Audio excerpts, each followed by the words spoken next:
Hello mga kadonatics, naku naman, another insult para kay BBM. Bakit mga kadonatics? Pagkatapos kasi ng introductory statements ng dalawang pangulo, alam nyo ba kung ano yung first na tanong ng journalist? Hindi patungkol sa Pilipinas, sa bilateral talks nila mga kadonatics, kundi ang nangyayari sa Amerika. Tinanong mga kadonatics about sa isang politician na isa ding kaalyado ni Kamala Harris, the ex-Vice President of the United States, also the running mate of President Trump na natalo pagka-presidente. At eto ang nangyari mga kadonatics. Pakinggan muna natin yung last statement ni Donald Trump at yung introductory statement ni Pangulong Marcos at saka yung tanong. Eto mga kadonatics ang nangyari. In order to build various places all over the country, big manufacturing plants, pharmaceutical plants all over the country, so that's an honor. And he said they did that because of the election and because of the fact that the tariffs are placed. So they're building their facilities in New York. 50 billion, that's a big investment. And it's going to be a very good investment. I have no doubt about it. So thank you to AstraZeneca. And with that, I'd like to have you say a few words, please. Thank you very much, Mr. President. Of course, we're all very happy to be here to once again reaffirm the very strong ties between the Philippines and the United States, ties that go back over 100 years. And considering the context in which we live these days, especially in my part of the world, this has evolved into as important a relationship as is possible to have. We must remember that the United States is our only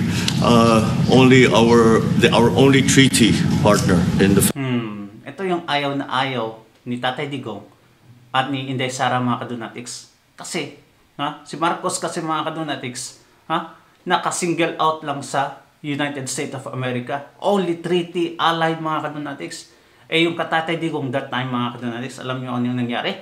Bumisita siya sa Russia, sa China, Saudi Arabia, tapos si Trump nakipagkita siya. Grabe yung ties ni Tatay Digong mga kadonatics. Kaya takot na takot at respetado yung Pilipinas during that time. Pero ito, gusto talaga maging tuta ng Amerika mga kadonatics, Parang sunod-sunuran talaga tayo. Kaya nga, namaliit na lang tayo dahil ganito, lahat ng mga sinasabi nila mga kadonatics, pina-follow natin.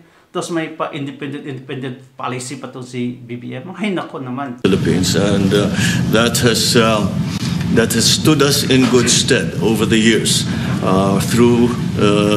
certainly through the Second World War, and the cultural memory of all Filipinos, down to even the school children, is that our strongest, closest, most reliable ally has always been the United States.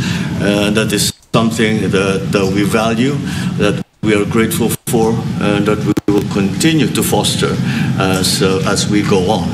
With the leadership of President Trump, I am very galing talaga magsalita mga kadonatics, no? Magaling talaga magsalita pero wala namang relevance sa mga sinasabi niya mga kadonatics. Very confident that we will be able to achieve that. I think it is worthwhile to remember that it was President Trump who, in his first term, characterized the relationship between the Philippines and the United States as ironclad. And that has been necessarily the case since that time that you made that statement, sir. And it is something that the Philippines will always hold close to its heart. Thank you once again, and we are honored, and it is our great pleasure to be here and to visit with the President of the United States. Thank you, sir. It's my great honor. Any question mga kadonatics? Akala mo yung mga journalist magtatanong patungkol kay BBM, patungkol sa kanilang pinag-usapan. Nako, ang layo ng tanong mga kadonatics. It looks like mga kadonatics, hindi talaga importante yung presensya ni BBM dito. Parang wala lang sa kanila. Eto. Questions, please. Mr. President? Yeah, please, go ahead. Go ahead. Mr. President, do you think that Fed Chair Jerome Powell should resign? Napakalaking insulto dito mga kadonatics. Bakit? Ikaw ang dyan, katabi, tapos yung tinanong, patungkol pa rin sa Amerika, na walang kinalaman yung Pilipinas. Isang malaking insulto talaga mga kadonatics. He's done a bad job, but He's going to be out pretty soon anyway. In eight months, he'll be out. But I call him too late. He's too late all the time. He should have lowered interest rates Unang tanong pa talaga yan, ha? many times. Europe lowered their rate 10 times. We lowered ours none. And it's causing a problem for people that want to buy a home. Look, our economy is so strong now, we're blowing through everything. We're setting records. You know that. You see that. And whether it's the Philippines or anyone else, we're setting records at levels that nobody's ever seen before. But you know what?